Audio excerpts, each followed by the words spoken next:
और सवाल लिखने के बाद ऑनरेबल कोर्ट उसका जवाब लिखें और जवाब लिख के करें। लेकिन क्योंकि लीगल इशू था तो ऑनरेबल कोर्ट ने उस वक्त फरमाया था कि पहले लीगल इशू डिसाइड कर लेंगे, ऑब्जेक्शन को डिसाइड करेंगे, उसके बाद रिमेनिंग जो क्रॉस एग्जामिनेशन है वो रिजर्व करके रिमेनिंग के लिए अर्जेंट बनाया था। आज जो डेट है वो मैंने उसी लीगल इशू पे करना है कि क्या मैं ड्यूरिंग क्रॉस एग्जामिनेशन कोई डॉक्यूमेंट कन्फ्रंट करवा सकता हूँ कि नहीं। इसमें बेसिकली रेलिवेंसी सबसे पहले मैं ऑनरेबल कोर्ट को असिस्ट करना चाहूँगा। मैंने पहले ये विटनेस था जो डिफेंडेंट की तरफ से सपोर्टिव विटनेस आया था, उनसे पहले मैंने 4 सवाल किए, जिनमें से सबसे पहला सवाल उन्हें मैंने किया कि क्या आप उसी लोकेलिटी में रहते हैं? उन्होंने कहा जी वहीं रहता हूँ। फिर मैंने उनसे सवाल किया कि आप एक ही बिरादरी हैं? उन्होंने कहा जी हम एक ही बिरादरी हैं। तो मैंने कहा ये इनको पहचानते हैं सब? तो उन्होंने कहा मैंने पहचानता हूँ। अब उनके सामने मैंने एक तस्वीर पुट की जो जो हमारी सूट प्लेस है उसकी थी, सूट प्लॉट की तस्वीर थी जिसपे वो कब्जा, उस वक्त वो रस्ते पे इंक्रोचमेंट कर रहे थे, उस वक्त की तस्वीर थी। अब उस तस्वीर में जो डिफेंडेंट है वो ही इंक्रोच कर रहा है, इसी वजह से मैंने वो तस्वीर उन पे कन्फ्रंट कराई थी। इसमें फाजिल कौंसिल की तरफ से ऑब्जेक्शन ये था कि ये डॉक्यूमेंट ना ही लिस्ट ऑफ रिलायंस में है और ना ही दावे के साथ ये डॉक्यूमेंट लगाया गया है। इसलिए जो डॉक्यूमेंट लिस्ट ऑफ रिलायंस में शामिल नहीं या दावे के साथ नहीं लगाया गया तो ऐसे डॉक्यूमेंट को कन्फ्रंट नहीं कराया जा सकता। तो क्योंकि अब लीगल इशू ये है कि किस तरह का डॉक्यूमेंट कन्फ्रंट हो गया। अब इसमें मैंने ऑनरेबल कोर्ट को 3-4 सवालात पे असिस्ट करना है। नंबर 1, एक ऑब्जर्वेशन ऑनरेबल कोर्ट की तरफ से भी ये थी कि अगर ये डॉक्यूमेंट फाइल का हिस्सा नहीं है, लिस्ट ऑफ विटनेसेस में नहीं लगाया गया और लिस्ट ऑफ डॉक्यूमेंट्स में नहीं लगाया गया और उसके बाद अपने बयान में नहीं जमा कराया, तो ये डॉक्यूमेंट क्या पुट किया जा सकता है कि नहीं किया जा सकता। हम्बल सबमिशन ये है कि सबसे पहले मुझे ऑनरेबल कोर्ट को असिस्ट करना है कि क्या ये फोटोग्राफ जो है वो लिस्ट ऑफ विटनेसेस में जो कन्फ्रंट कराया जाना है वो लगाना ज़रूरी था कि नहीं था। अब इसमें सबसे पहले ऑर्डर 7 रूल 18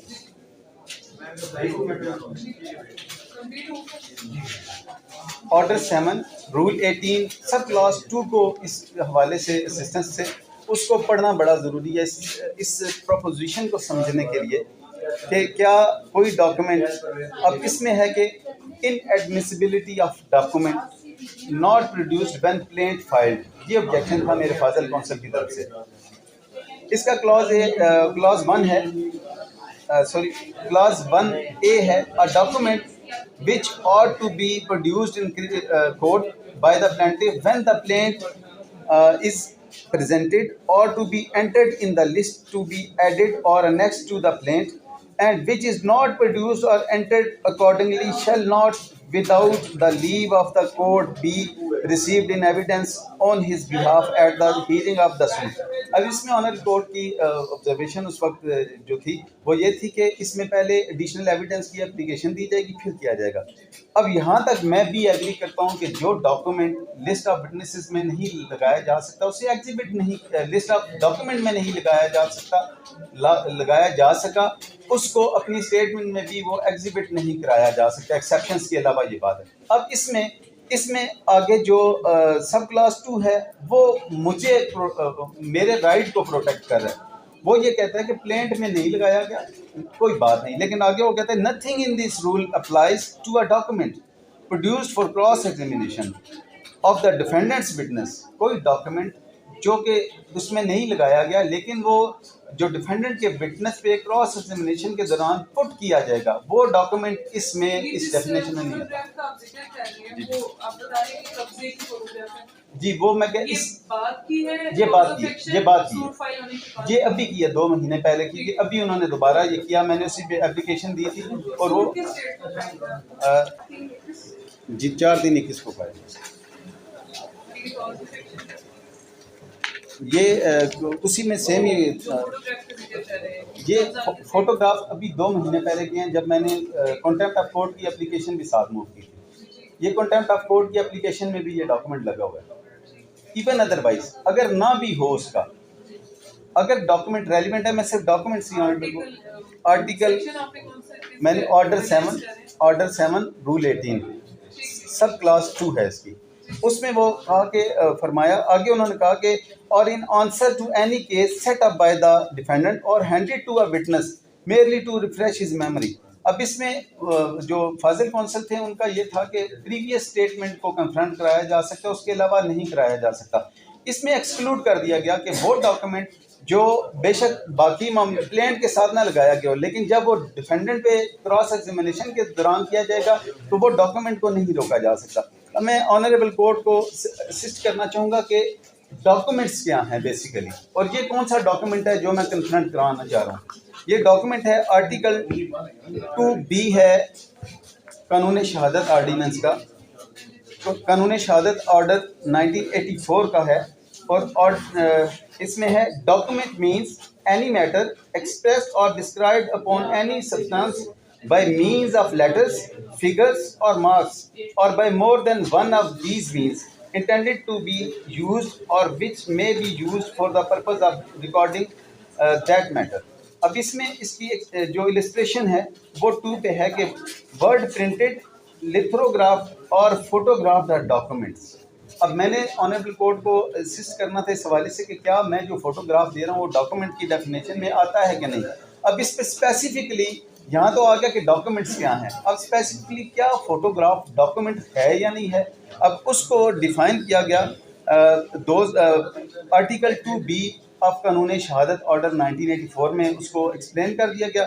उसके बाद 2002 PCRR 1765 में कहा गया कि फोटोग्राफ इज़ अ डॉक्यूमेंट, और उसके बाद PLD 1964 सुप्रीम कोर्ट 861 में भी फर्स्ट टाइम ये डिफाइन किया गया कि फोटोग्राफ इज़ अ डॉक्यूमेंट।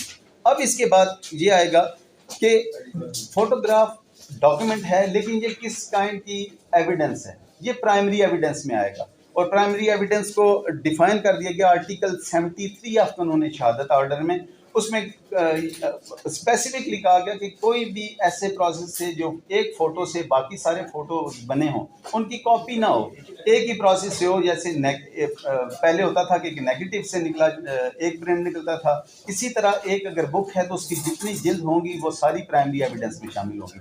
अब प्राइमरी एविडेंस जो होता है वो एडमिसिबल इन एविडेंस होता है। अब यहाँ पे जो इशू था वो इशू सिर्फ यहाँ पे आ गया कि कन्फ्रंटेशन क्या है। मैंने अब रूल ऑफ कन्फ्रंटेशन पे जो ऑनरेबल कोर्ट के सामने फाजिल कौंसल मिक्स कर रहे थे बातों को, वो मिक्स क्या कि कन्फ्रंटेशन क्या है और वैसे एग्जीबिशन ऑफ डॉक्यूमेंट क्या है, ये दोनों बिल्कुल अलग अलग चीज़ें हैं। रूल ऑफ कन्फ्रंटेशन जो है वो इक्वली अप्लाई होता है सिविल मैटर्स में भी और क्रिमिनल मैटर्स में भी। अब इसको 2016 SCMR पेज 1 पे बताया गया कि any document which is original and genuine which is relevant and genuine and to the determination of the factual controversy may be admitted at any stage of trial। Even के appellant stage पे भी अगर कोई document original होगा वो यहाँ पे होगा। अब मैंने कन्फ्रंटेशन के हवाले से करना, कन्फ्रंटेशन डिस्क्राइब की गई 2011 SCMR 379 में। ये रूल ऑफ कन्फ्रंटेशन को प्रॉपरली वहाँ पे डिस्क्राइब किया गया। 2013 SCMR 1501 में किया गया, और इसमें सबसे मशहूर जो केस है वो मुख्तारा माई केस था।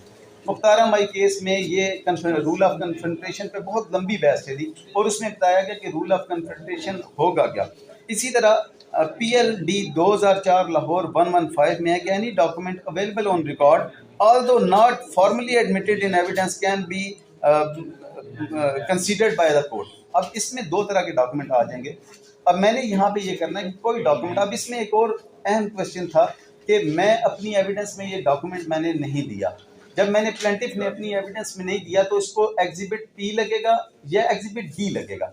अब क्योंकि डिफेंडेंट पे है, अब उसमें ये होगा, यहाँ पे भी एक इशू रेज हुआ था कि अगर for the sake of argument के डॉक्यूमेंट को एडमिट कर ही लिया जाता है, इसको एग्जिबिट कर ही लिया जाता है, तो आपने तो अपनी एविडेंस में नहीं कराया तो इससे एग्जिबिट क्या लगेगा। ऐसा डॉक्यूमेंट जिसको जो विटनेस प्रोड्यूस कर रहा होगा, जो साइड प्रोड्यूस कर रही होगी, उसको एग्जिबिट उस साइड का लगेगा। सपोज मैं प्लेंटिफ हूँ और मैं कर रहा हूँ तो इसको एग्जिबिट मेरा लगेगा, जो एग्जिबिट पहले लगे हुए उससे अगला जो नेक्स्ट एग्जिबिट होगा वो लगेगा। लेकिन अब कैसे पता चलेगा कि ये कौन सा डॉक्यूमेंट है, तो उसमें रूल ऑफ कन्फ्रंटेशन के तहत जिस विटनेस पे मैं ये पुट कर रहा हूँ तो उसमें उसके नाम से ये लग जाएगा। जैसे कि एग्जिबिट P5 लगेगा मेरे इस डॉक्यूमेंट पे, साथ ही लग जाएगा एग्जिबिट P5 अवर DW1। DW2 DW3, क्योंकि ये DW1 है और DW1 पे मैं पुट कर रहा हूँ, तो इस पे सिर्फ इस डॉक्यूमेंट को देखने से ही ये पता चल जाएगा कि ये वो डॉक्यूमेंट है जो बेसिकली प्लेंटिफ की पोजेशन में था और प्लेंटिफ ने ये कन्फ्रंट कराया डिफेंडेंट के फलां विटनेस को। अब उससे ये पढ़ा जाएगा और ये जब यहाँ पे हम देखते होंगे, यानी कि अगर सिर्फ इस डॉक्यूमेंट को देख लिया जाएगा, ऑनरेबल कोर्ट जब ये इस डॉक्यूमेंट को देख रहे होंगे उस वक्त बगैर जरा के पड़े हुए, बगैर क्रॉस एग्जामिनेशन को देखे हुए या उस रेलिवेंट पोर्शन को टच किए हुए सिर्फ इस डॉक्यूमेंट को देख के ऑनरेबल कोर्ट ये समझ जाएंगे कि अच्छा ये डॉक्यूमेंट था और ये फलां जो विटनेस था उस पर कन्फ्रंट कराया गया। अब इसमें यहाँ पे आगे एक अलग सिचुएशन आ जाती है कि क्या वो इस डॉक्यूमेंट को मानते हैं या नहीं मानते। उनके पास तो दो ही ऑप्शन है, या वो कह दें कि जी हाँ दुरुस्त है या गलत है, जो फिर उसके बाद बाकी पोजीशन आएगी। मेरी हम्बल सबमिशन ये है कि नंबर 1 के मैं जो फोटोग्राफ इस स्टेज पे पेश कर रहा हूँ वो जो लर्नर काउंसिल की का ऑब्जेक्शन है उसकी डेफिनेशन पे फॉल नहीं करते कि मैंने अगर प्लेंट के साथ नहीं लगाया तो मैं कन्फ्रंट भी नहीं करा सकता, क्योंकि उसमें ऑर्डर 7 रूल 18 सब क्लास 2 में इसको बिल्कुल अलग से एग्जाम्पशन दे दी गई कि ऐसे डॉक्यूमेंट्स जो है क्रॉस एग्जामिनेशन के दौरान ही आएंगे। और क्रॉस एग्जामिनेशन तो कानून शहादत ऑर्डर में डिफाइन कर दिया गया कि मेरा राइट है कि जब विटनेस मेरे सामने है तो कोई भी सवालात एक्सेप्शंस के अलावा, जो एक्सेप्शंस में नहीं आते, जो रेलिवेंट नहीं है या दीगर उसमें जो भी ऑब्जेक्शन हो सकते हैं उसमें नहीं आते, तो उस सूरत में वो मैं उन पे पुट कर सकता हूँ कोई भी सवाल, और वो विटनेस ये जो है वो उसका जवाब देने का बाउंड है। नंबर 1 ये कि क्या वो डॉक्यूमेंट क्या है, वो मैंने ऑनरेबल कोर्ट कोशिश करने की कोशिश की कि फोटोग्राफ एक डॉक्यूमेंट है और वो डॉक्यूमेंट जो है वो प्राइमरी एविडेंस के तौर पे होगा, और क्योंकि ओरिजिनल फोटोग्राफ है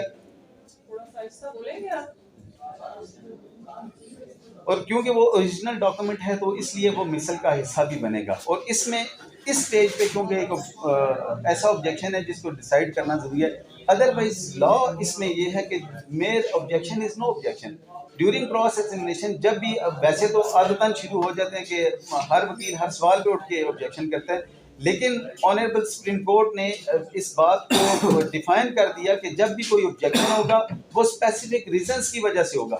सपोज यहाँ पे अगर कोई ये कह दे कि ये डॉक्यूमेंट नहीं जी ऑब्जेक्शन है, नहीं ऐसा नहीं है। अगर वो ऑब्जेक्शन करेंगे तो बताएंगे कि मुझे फलां आर्टिकल के तहत या फलां लॉ के तहत ये ऑब्जेक्शनेबल है और ये जो पुट नहीं किया जा सकता, इनएडमिसिबल इन एविडेंस है, वो साबित करना उनकी जिम्मेदारी होगी। जब वो स्पेसिफिक ऑब्जेक्शन लेंगे तब उस स्पेसिफिक ऑब्जेक्शन को ऑनरेबल कोर्ट कंसीडर फरमाएंगे, और कंसीडर फरमाने के बाद इसमें भी लॉ बड़ा क्लियर है कि पहले जहां ऑब्जेक्शंस आ जाते हैं पहले ऑनरेबल कोर्ट ऑब्जेक्शन को डिसाइड फरमाएंगी, ऑब्जेक्शन को डिसाइड फरमाने के बाद उससे आगे प्रोसीड किया जाएगा। मेरी हम्बल सबमिशन ये है कि मेरा फोटोग्राफ्स डॉक्यूमेंट है, प्राइमरी एविडेंस के ओरिजिनल फोटोग्राफ है, प्राइमरी एविडेंस के तौर पे हैं और दावे के होने के बाद किए गए।